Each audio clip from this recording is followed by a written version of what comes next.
Durante los últimos 2 años he ejercido mi ministerio en la Vicaría para la Comunicación de la Arquidiócesis de Mérida y, bueno, ya quizás ustedes me habrán visto por allá, por ahí, o no.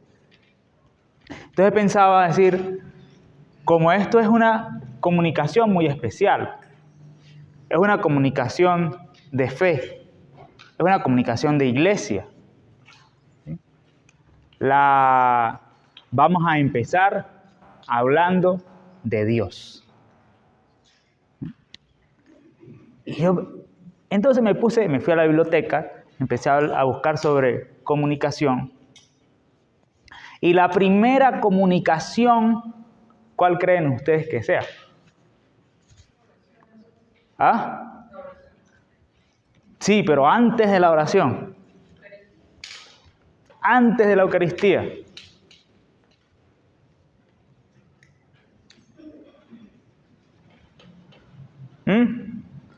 Dios es comunicación. Porque antes de que, dice la teología agustiniana o los filósofos metafísicos, que antes de que Dios creara el mundo, los modernos, Dios pensaba, Dios se comunicaba.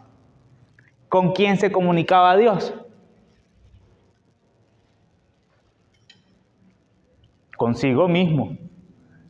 Padre, Hijo y Espíritu Santo. ¿Sí? Dios, el Espíritu Santo, ¿qué es? Es el amor que brota, que emana del Padre y del Hijo. O sea, hay una relación de comunicación en el corazón mismo de Dios. Dios desea comunicar. Y entonces llega un momento, nadie sabe cuál momento o en qué, porque Dios está fuera del tiempo. Pero llegó un momento en ese tiempo sin tiempo en el que Él estaba, en que Él decidió crear el tiempo. Los científicos le llaman el Big Bang. Nosotros los católicos le decimos creación. Y empezó a existir el tiempo. Y Dios comunicó algo que le era muy propio, la existencia. Y Dios quiso que existieran. Donde no había nada, había algo ahora. Y comenzó el proceso de la creación. Y comenzó el proceso que le llaman evolución. Hasta que el hombre, dice el catecismo de la Iglesia Católica, ¿en qué se parece? Porque como dice la Biblia, el mito del Génesis, que llega y dice, y que hay uno de los dos relatos, agarró tierra, ¿verdad? Y lo barro, formó al hombre, lo creó y le influyó su espíritu. Y salió el hombre. Y era muy bueno. El catecismo dice que el ser humano es imagen y semejanza de Dios. Imagen y semejanza de Dios. ¿Y en qué consiste esa imagen y semejanza? Esa imagen y semejanza de Dios, Dios Padre, ¿será así como yo? ¿En qué consiste esa imagen y semejanza? Entonces el catecismo de la Iglesia dice, en la inteligencia y en la libertad. Y hubo un momento en la historia donde el homínido empezó a lo que la Biblia dice, el hombre tuvo el poder que Dios le había dado de ponerle nombre a las cosas. Y tú eres serpiente, y tú eres perro, y tú eres águila, y tú eres montaña, y tú eres frío, y tú eres calor. Palabras. Eran palabras. Eso es comunicación. Ese momento es muy importante porque es cuando el hombre se hace capacidad de entender el medio. Empieza a surgir el lenguaje. Empieza a surgir la posibilidad de la supervivencia. El hombre es capaz de atacar a un animal y le dice, usted se va por allá, usted se va por allá, yo me voy por el centro. Y entre todos le caemos ahí, no lo dejen escapar. Esa es comunicación. Entonces, sigue la doctrina católica. Documento que seguramente ustedes han escuchado, Concilio Vaticano II, Dei Verbum, habla de la palabra de Dios. ¿Sí? ¿Y qué dice el documento sobre la palabra de Dios? Dice, Dios fue revelando progresivamente su plan de salvación. Dios fue mostrando progresivamente lo que Él tenía planeado para el hombre, lo fue mostrando. Y en ese mostrando, Dios le fue hablando a su pueblo. Y hay imágenes hermosas en la palabra de Dios, de la comunicación de Dios. Primero, la experiencia profética. Profeta significa el que habla en nombre de, el que habla en lugar de. El profeta no inventa lo que dice. Él es un loco en el sentido de que habla. Es un locutor. ¿Por qué le dicen a los locos locos? Porque los locos hablan solos, ¿verdad? Aunque todos hablamos solos. Yo hablo solo, ustedes hablan solos. ¿Sí? Ustedes en algún momento de su vida, cuando uno va creciendo, que la mamá lo pare a uno, ¿verdad? Y la mamá lo pone a uno ahí, ¿verdad? Uno en ese momento no está todavía consciente de que uno es otra cosa diferente a la mamá.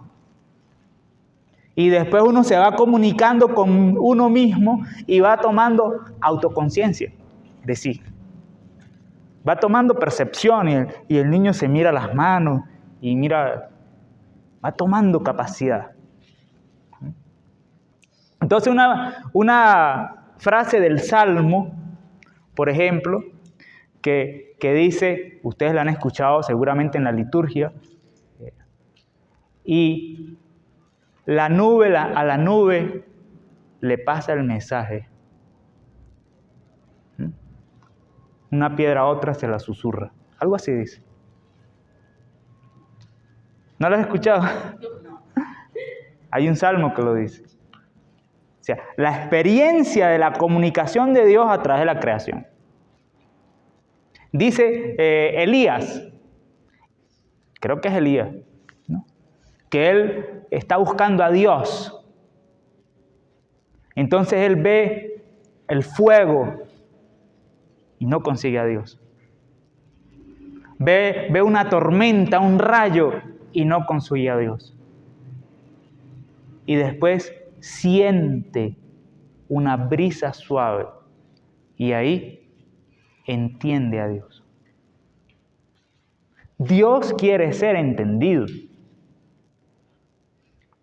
En el Antiguo Testamento, Dios es el absolutamente otro.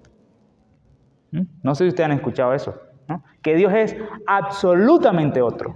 Es un Dios totalmente oscuro, separado, que se comunica al hombre, pero que nadie puede pronunciar su nombre. Su nombre era impronunciable, sobre todo en el Reino del Sur, donde estaba Jerusalén. Entonces, cuando en la sinagoga, los días sábados, se leía la palabra de Dios, la liturgia sinagogal, y venía el nombre de Dios. Nadie quería pecar contra, no tomarás el nombre de Dios en vano. Y los judíos eran y son celosísimos, escrupulosos, sobre todo cuando surgió el fariseísmo. Entonces ellos, cuando venía el nombre de Dios, inclusive los que escribían la palabra de Dios, les daba miedo escribir el nombre de Dios, porque no se podía pronunciar y dejaban el espacio en blanco. ¿Sí? Y cuando el que iba a leer estaba pronunciando la solemnidad de la proclamación de la palabra, hacía una reverencia silenciosa. Se dice que Dios habla en el silencio. Oración. Hay una parte de la comunicación que es silencio. Usted llega a donde una mamá que su hijo acaba de morir, ¿qué le dice? ¿Qué puede decir usted ante esa realidad? Quizás hay cosas que se pueden decir, pero nada de lo que diga. El lenguaje se queda corto ante esas realidades tan íntimas del corazón humano. Digamos, cuando usted va a un retiro y entonces o una convivencia, un encuentro que estuvo espectacular, y llega a su casa y su mamá le dice: hija, cuénteme cómo me le fue. Ay, mamá, usted no me va a entender. Cosas que no se pueden explicar con palabras. Es silencio. Entonces, ¿y qué tiene que ver esto con comunicación? Bueno, tiene que ver muchísimo, porque la palabra comunicación es una palabra abierta, enorme, porque todo lo que nosotros hacemos, todo lo que el ser humano hace, es una experiencia de comunicación. Pero vamos a hablar la palabra principal, que es misión y evangelización. Y ya la palabra evangelización es sugerente, porque la palabra angelos, evangelio, significa buena noticia. Digamos, y nosotros no tenemos esa concepción como en la antigüedad de la buena noticia, porque la buena noticia era un concepto político y un concepto religioso. La buena noticia era cuando el rey le nacía el hijo primogénito. Y entonces, en ese momento, habían unos emisarios que tenían caballos preparados para salir de pueblo en pueblo llevando una carta. Y entonces, cuando llegaba la carta, todo el pueblo se vestía de fiesta, se vestía de alegría, porque el rey había tenido un hijo. Es una buena noticia, una noticia increíble, la de el nacimiento del hijo del rey. Esa misma palabra la tomaron los cristianos, la tomamos los cristianos. Y entonces lo que nosotros estamos comunicando es una noticia buena. Nuestra experiencia parte de la comunicación. El evangelio es una buena noticia que parte de un silencio, el silencio de Pedro, Juan, María Magdalena, que van a la tumba vacío y se quedan boquiabiertos. ¿Qué es lo que está pasando aquí? Y entonces Jesús empieza a mostrárseles. Jesús se les empieza a aparecer. Y ellos se llenan del Espíritu Santo. Primera experiencia de comunicación. Otra experiencia de comunicación. Yo decía, ¿qué más tiene que ver con comunicación? Cuando nosotros buscamos la palabra santidad o santificación, la palabra santificación significa la comunicación de Dios al alma de la persona. Ustedes habían escuchado eso, que la santificación era Dios que se da a sí mismo, se comunica su esencia. Cuando Dios se hace presente en la hostia, por ejemplo, la teología de los sacramentos, la comunicación, la hostia consagrada es Dios que se da y se entrega en un pedazo de pan y un pedazo de vino. Dios comunica lo que Él es y se la entrega a las personas. Y las personas entienden, comprenden. Esta es la teología de los sacramentos.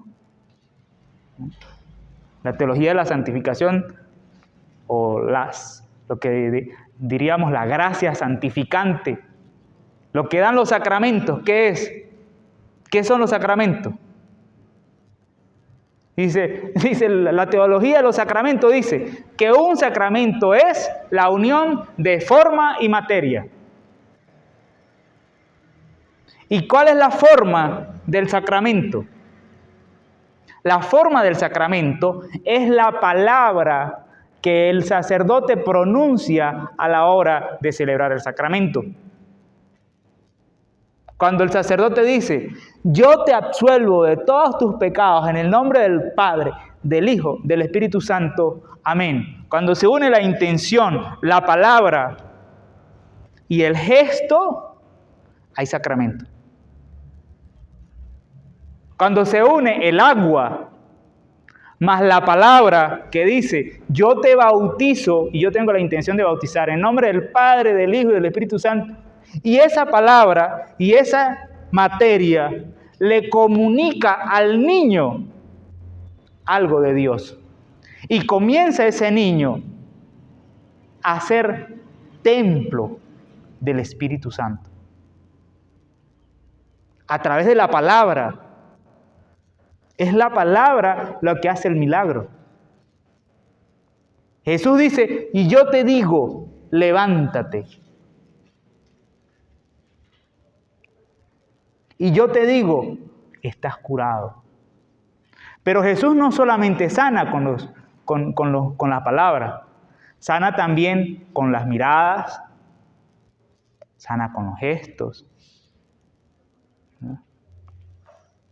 Entonces nosotros tenemos una realidad, la realidad de la evangelización. Ustedes son personas que están llamados a comunicar un mensaje.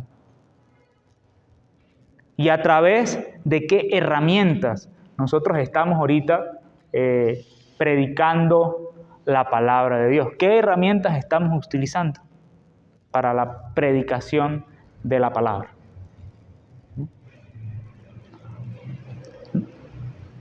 Recuerdo preguntar acá, que levantaron las manos.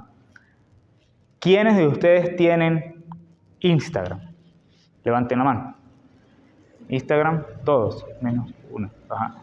¿Quiénes de ustedes tienen Twitter? Ajá, son 5. ¿Quiénes de ustedes tienen TikTok? Ajá. ¿Cuál me falta? Facebook. ¿Quién de ustedes tiene Facebook? Ajá. ¿Quién de ustedes tiene más de 1000 seguidores en alguna red social? Ajá. Ajá. Bueno, entonces estamos inmersos en una realidad que es la realidad de la comunicación. El mensaje que nosotros decimos, que es la palabra de Dios, la podemos difundir y potenciar.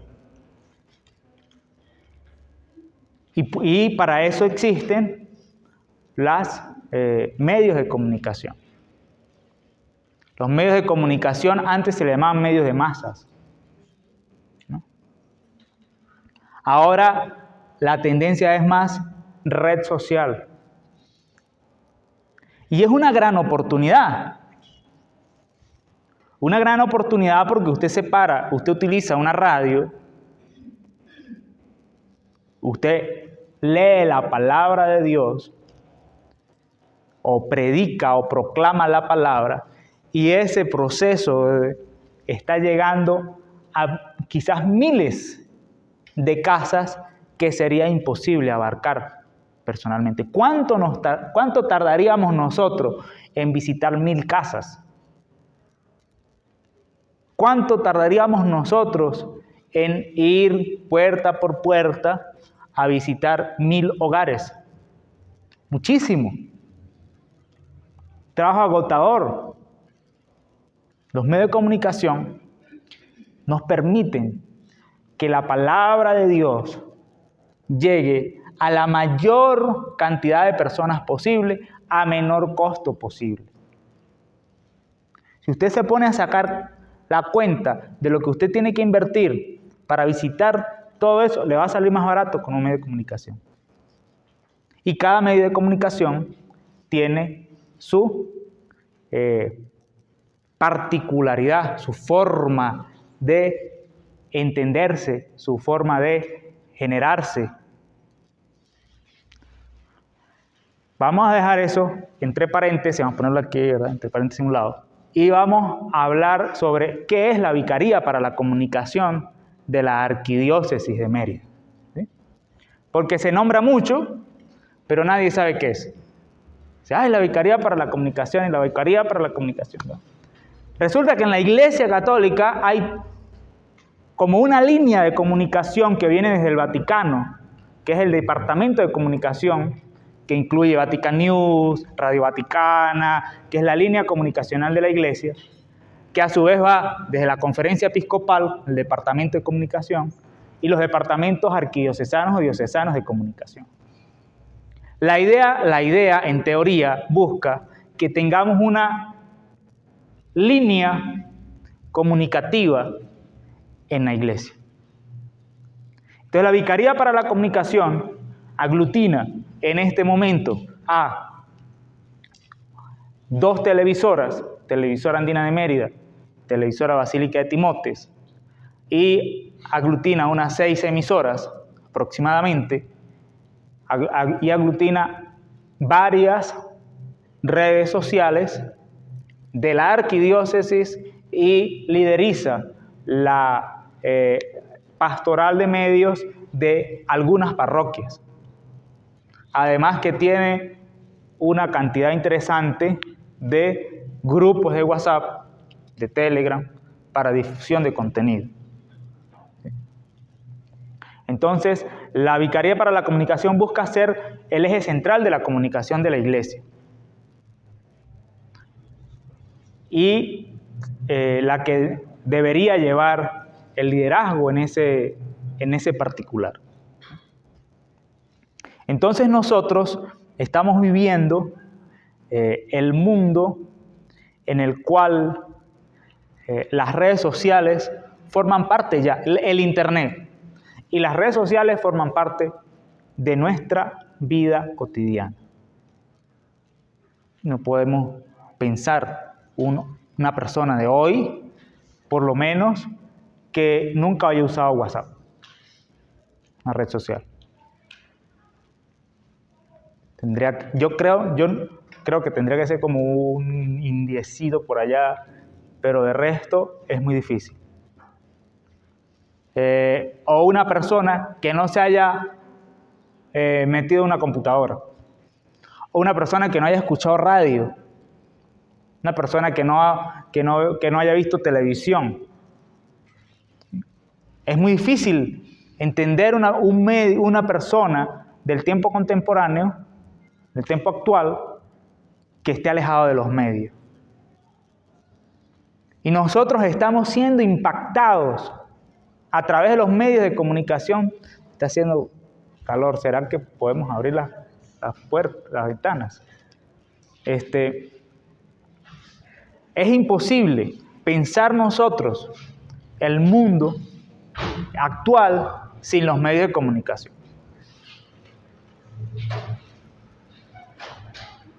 Ahora vamos a hacer otra pregunta. ¿Quién de ustedes acá maneja la cuenta de su grupo de apostolado, de su parroquia, de su comunidad? Ninguno. Oh. En sus parroquias hay red social en su cuenta, sí. Ustedes usan continuamente esa red social. ¿Cómo?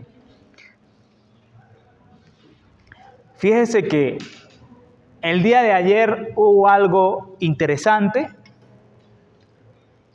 agridulce. ¿Sí?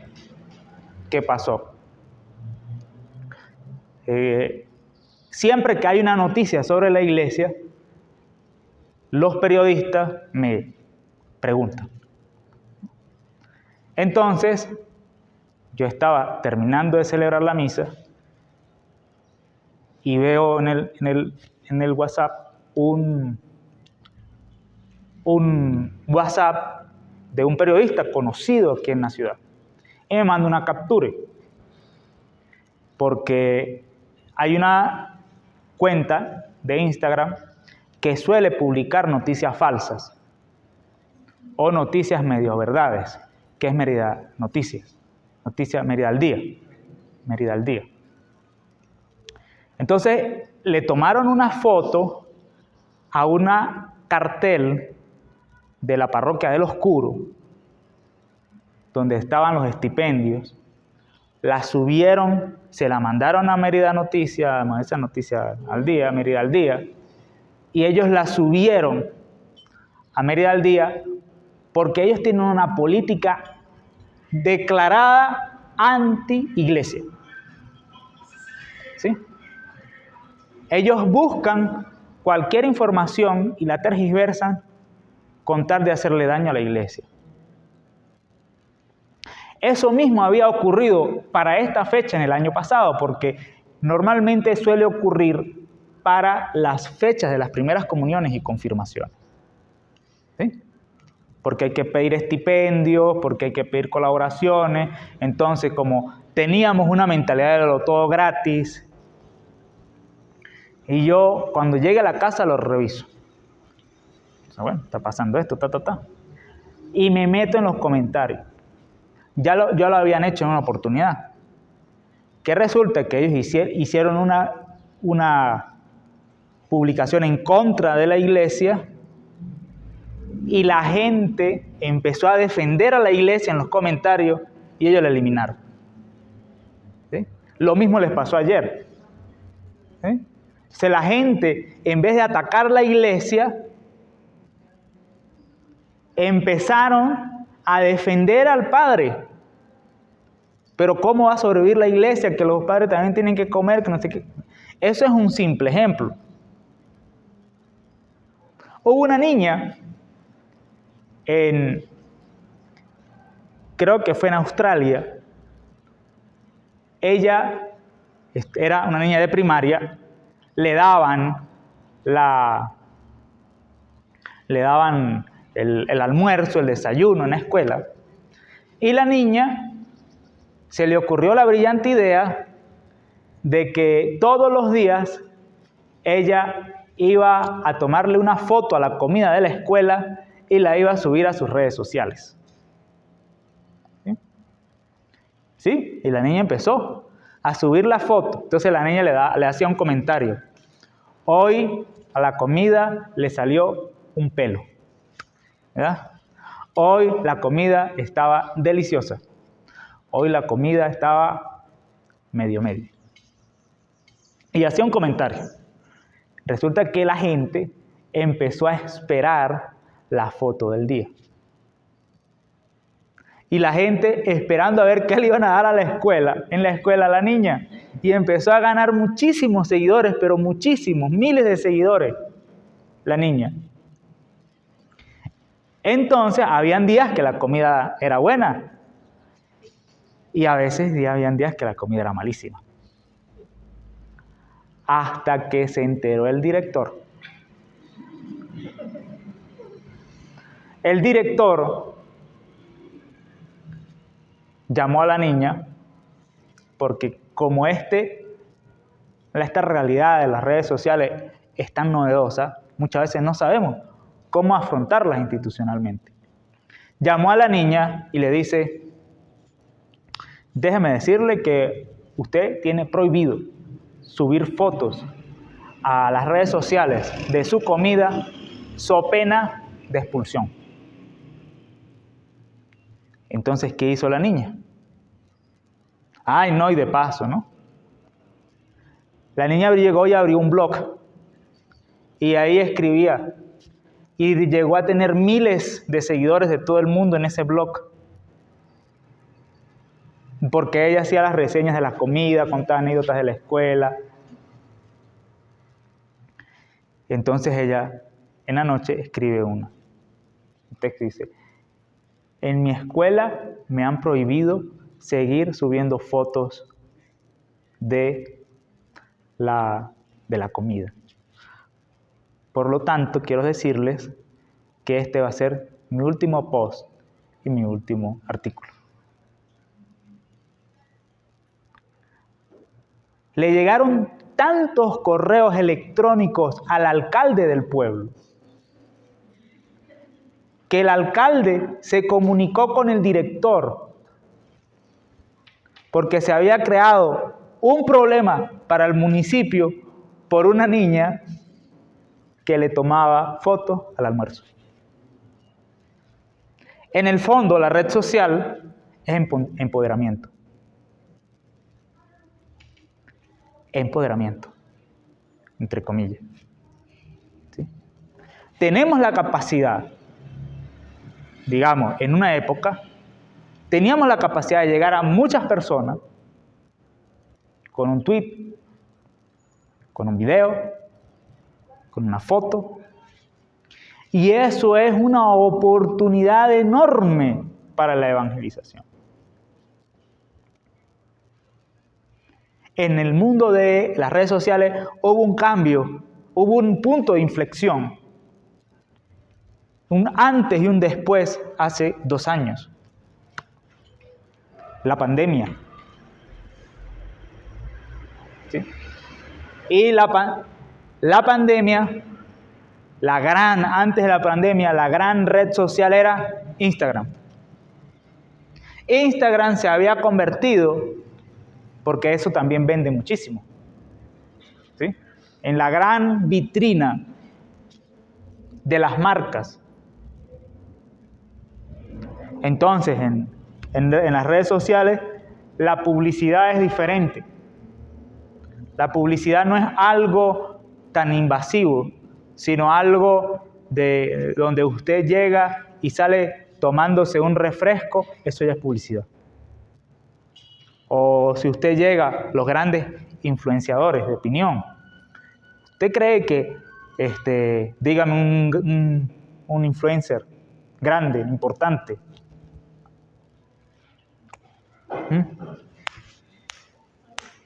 Uno. Marco Music, ¿no? Luisito Comunica. Cuando Luisito Comunica vino a Venezuela. Ay, Luisito Comunica viene a Venezuela. ¿Usted cree que eso es gratis? Todos los gastos pagados. Eso no es gratis. Porque en el mundo la visibilidad es muy importante para las marcas. La visibilidad es dar a ser visible lo que está escondido. Dice un dicho, lo que no se muestra, no se vende. Y nosotros, hay ¿Cómo lo dices? Claro, lo que pasa es que lo que no se muestra no se vende. El Evangelio lo coloca en la época, en las palabras que conocía en su época. Y él dice, no se enciende una luz para ponerla debajo de la cama. ¿Ah? Palabras más, palabras menos es, lo que no se muestra, no se vende. Cuando el chisme está bueno, usted tiene ganas de contárselo a todo el mundo. No. Y más si usted es el único que se lo sabe. Por eso los curas sufrimos mucho cuando nos confesamos, porque tenemos que callar mucho chisme. Nos excomulgan.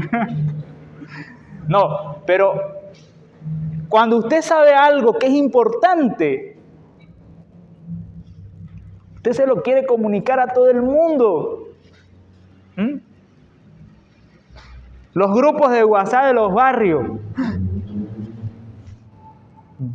Cuando faltaban las cosas. Llegó la harina pan de fulanito. Yo quiero ser el primero, ¿verdad? Y todo el mundo. Yo quiero. Entonces, si nosotros tenemos una experiencia de Dios, y si nosotros sabemos que lo que decimos es importante, lo voy a querer decir a tiempo y a destiempo. Y voy a tratar de contar el chisme a todo el mundo. Como María Magdalena. María Magdalena tuvo la primicia del chisme, del nacimiento, de la resurrección. Y dicen, he leído yo por ahí, que entre todos los ángeles del cielo, el que tenía mayor privilegio fue San Gabriel. ¿Qué es lo que significa Gabriel? Mensajero de Dios. Porque él tuvo el privilegio de ser el primero, de decir lo que estaba oculto. Dios no se lo había revelado a nadie hasta el momento. Entonces, a mí me gusta imaginarme cosas. Yo me imagino a Dios eligiendo a Gabriel y diciéndole el secreto que le tenía que comunicar a la Virgen María. Imagínense ese secreto tan importante. Y yo me imagino a Gabriel, es imaginaciones mías, ¿no? Eso no pasó, pero yo me imagino a Gabriel pasando al lado de los otros ángeles y pensando, si ustedes supieran lo que yo sé.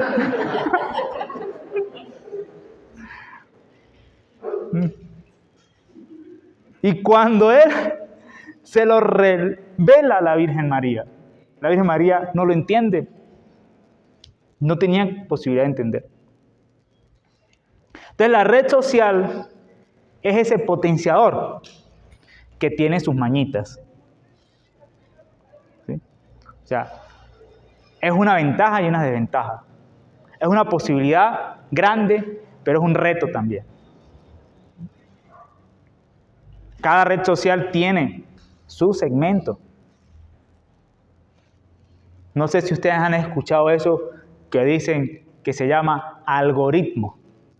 Nunca lo han escuchado hablar del algoritmo de la red social.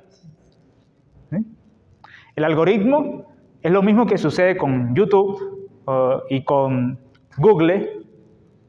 Cuando usted coloca una palabra o una voz y usted dice, no sé, una búsqueda objetiva. Usted dice, yo quiero saber cuáles son los 5 pecados capitales, los pecados capitales, ¿no? O los mandamientos de la iglesia. Entonces ahí aparece en la primera página 7 resultados. que en teoría esos 7 resultados que están ahí son los 7 mejores resultados del planeta Tierra para esa búsqueda objetiva. Pero ¿quién decide que esos son los mejores resultados? Lo decide el algoritmo a través de inteligencia artificial. Machine Learning. No sé si en inglés es como guachu guachu, pero bueno. Machine Learning, ¿no? Inteligencia, aprendizaje automático. Decide qué es lo que tú y yo vamos a leer sobre un tema en específico. ¿Qué capacidad de poder es eso? ¿Qué poder tan grande es eso? Cuando usted se mete en su perfil de Facebook, lo que a usted le aparece primero, ¿por qué le aparece primero? Ellos ya tienen estudiado, hay un documental muy famoso sobre las redes sociales que está en Netflix, que dice que en las redes sociales el producto somos nosotros. Ellos ya saben cuánto tiempo pasas tú en la red social. Y ellos quieren que nosotros estemos pegados ahí. Que el tiempo que tú pases allí en esa red social va a ser, eso se llama retención. En la medida que tú estés retenido, no les suena como a preso, ¿no? Retenido. Que la red social te tenga retenido allí, tú vas a estar más tiempo, pero entre cada 7 o 5 posts te van a meter una publicidad. Entonces, el tiempo que tú pasas ahí, vas a ver más publicidad. Entonces ellos empezaron a darse cuenta que habían demasiados posts en las redes sociales como para que una persona viera todos los posts de sus seguidores o de las personas a las que sigue. Entonces ellos empezaron a decidir, tú, ¿qué vas a ver? En función de tu comportamiento y de tu perfil psicológico. No crean que eso es casual. Cada vez que usted le da me gusta a una publicación, esa publicación tiene unas palabras que está segmentado en un grupo poblacional relativo, digamos así. Yo le doy me gusta a una publicación de medicina. Entonces, la red social te etiqueta a ti como persona que le gustan las publicaciones de medicina. Por lo tanto, probablemente usted vaya a comprar algo relativo a la medicina. Hay otra cosa que tiene Facebook que se llama el píxel de Facebook, que sincroniza todas las visitas que usted hace fuera de la plataforma con Facebook, Instagram, WhatsApp y página web. Entonces ya imagínense el conocimiento que tienen de nosotros. Ahora bien, nosotros, ¿cuáles son las cosas que las redes sociales en este momento están tomando muchísimo en cuenta para mostrar el contenido? Primero, importante, las personas hoy detestan las marcas. La gente no sigue a Nike, la gente no sigue a Facebook, la gente no sigue a marcas, la gente no sigue en redes sociales, no sigue a la Iglesia Católica. Sí, no sigue al secretariado de catequesis. Sigue a los rostros de esas marcas. ¿sí? Sigue a Monseñor Quique, que representa esa marca. Sigue a Gleudis, que representa esa marca. Y ustedes, como evangelizadores, son el rostro de la iglesia. Ustedes son, sus redes sociales son una posibilidad de difusión buenísima. Entonces, 1, la publicación constante. En la medida en que usted publique constantemente, eso le va a generar a usted un ranking dentro de la plataforma, cualquiera. 2, interacción en niveles. Si una publicación suya, ellos tienen un espacio de tiempo. Si una publicación suya, en los primeros segundos que usted la publicó, alguien le dio me gusta y le comentó, ya ellos no se la van a mostrar a 5, se la van a mostrar a 50 en el transcurso de 10 minutos. Si en esos 10 minutos mucha gente interactuó, ya ellos no se la van a mostrar a 50, se la van a mostrar a 100. Si en ese periodo de tiempo, esas 100 personas, un promedio de un porcentaje de eso, por ejemplo el 15%, ya se la van a mostrar a 500 y empiezan a mostrarse a la gente que no son tus seguidores. Eso es lo que se llama viralizar un contenido. Hacer viral un contenido en redes sociales. Entonces, el menor grado de interacción es el me gusta. Es más, hasta las plataformas pensaron en algún momento eliminar los me gusta, porque ellos dijeron ya no son relevantes para los usuarios. Es muy fácil dar me gusta. Segundo nivel, comentario. Tiene más peso. Entre más comentarios tiene, ¿por qué los comentarios? Porque amerita mayor esfuerzo escribir un comentario. Entonces, las publicaciones que tienen más comentarios son más virales. Se las muestran a más personas. Entonces, cuando una persona comenta una red social, es menester, decían los viejitos, es necesario responderle inmediatamente. Tata, ¿me respondieron? Respondo. Segundo nivel. Tercer nivel, el guardar. Ya ese post, entre más guardado, más importante es. Y el cuarto nivel es el compartir. Si a mí me da risa un meme, y yo digo, ay, mira, este meme se parece a fulanita, vamos a mandárselo. No, para que le caiga, ¿no? Eso para el post es importantísimo. Entonces nosotros tenemos que generar cultura, primero, del me gusta, del comentar, del guardar y del compartir.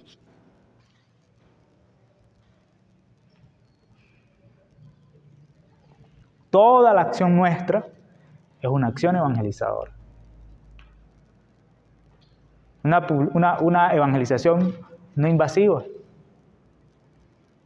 Si ustedes pueden llegar a ser un ejército, fíjense, esos 200 chamos de la semana pasada en SEA. ¿Cuántos muchachos hay en Pastoral Juvenil? ¿Cuántos catequistas hay en la Arquidiócesis de Mérida? Un chorrero. Creo que puede haber más de 2.000 catequistas. Y niños de la catequesis, sé como los ángeles del cielo. ¿Eh? Muchísimo. Y si nosotros los entrenáramos para la evangelización. Claro, eso lleva otro apartado, que es el más difícil, la creación del contenido. ¿Qué voy a poner ahí? ¿Qué publico? Publico un video, publico un post, publico un texto. Por ejemplo, a mí me parece interesantísimo la labor que está haciendo Fray Edward con los spoilers carmelitanos. Y plum, esa experiencia que es una narración cotidiana nos lleva a lo espiritual.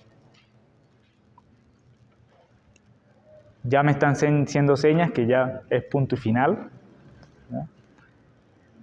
Si hay alguna pregunta, algún comentario, alguna duda.